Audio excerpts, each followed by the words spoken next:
cool. We've heard you play a one-string electric guitar out of household junk, and I think you mastered the diddly bow. I'm not sure I did, but it made an interesting noise. Now you're playing a classic Strat. The Stratocaster, yeah. It's a design that hasn't changed since what, 1952 was it? 52.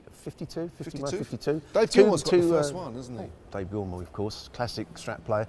Two pieces of wood essentially bolted together. Yeah. Which I guess, would you say, gives it that the treble tone? I'm not sure if that is the reason it's got the sound it's got. But it's a very versatile sounding guitar, and I think it's a lot to do with the single coil pickups. Very, I guess they sort of twang.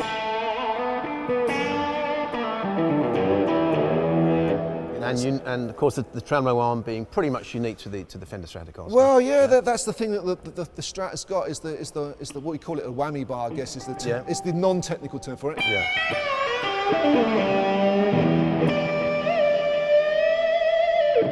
You can change the pitch, and I mean the original one made in 1952 had a whammy bar, very similar to this. Yeah.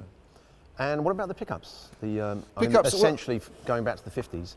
Yeah, they're still pretty much the same design. Same design, single coil sound, and it gives you. The Stratocaster is such a versatile using guitar. You can use it for many sounds because it's got these three pickups, which give you many sort of combinations. You can go from that sound to that sound. You know. Right. So that's I'm just hitting the strings exactly the same, but you get those 5 different sounds, which. It's probably unique to any Stratocaster type guitar. I mean, a lot of guitars are based now on this guitar, but he got it right initially. Yeah, sure. So you're fundamentally a Stratocaster player, number one. Yeah, I mean, I do own Gibsons and I do, play Les Pauls occasionally, but I'm more at home with a Stratocaster type guitar. I mean, I play the Tylers and I used the old Valley Arts guitars, and I use the Fender Strats, because of the that brings me on to the Les Paul. The Les Paul, yeah. Which we have one of your Les Pauls here. Let's plug it in, shall we? Should we plug it in and see what you can do?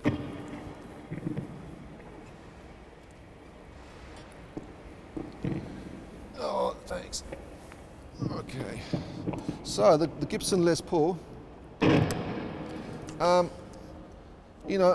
again, hasn't changed design since, 1952, and it was designed for Les Paul himself, a great player. But it's got a much thicker sound.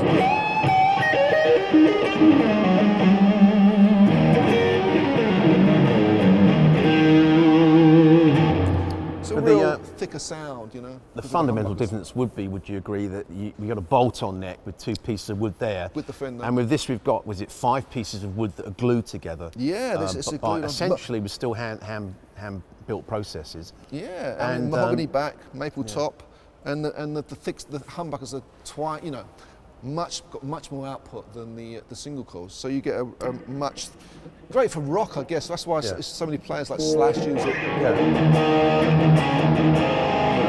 It's a big sound. I mean, we're plugged into a little practice amp, but it's a big sound from the guitar. So these two guitars are really from one end of the spectrum to the other in electric guitars, and most other guitars, in a way, are somewhere in the middle. Yeah, I mean, everything sort of is derived from these two. I'm not everything, but a lot of the guitar market is derived from these two original designs. I mean, these are so iconic that even if you don't play guitar, you just recognise the shape of a Les Paul and a Stratocaster. And in a way, both manufacturers, Fender and Gibson, can't get away from those iconic designs, can they? Not really. Guitarists don't like change. They don't. And I feel happy with the Les Paul, and I feel happy with the Strat. Yeah. And it takes a lot for me to deviate from that, and me and a lot of other players, I guess. But that's just me. I could just be old-fashioned.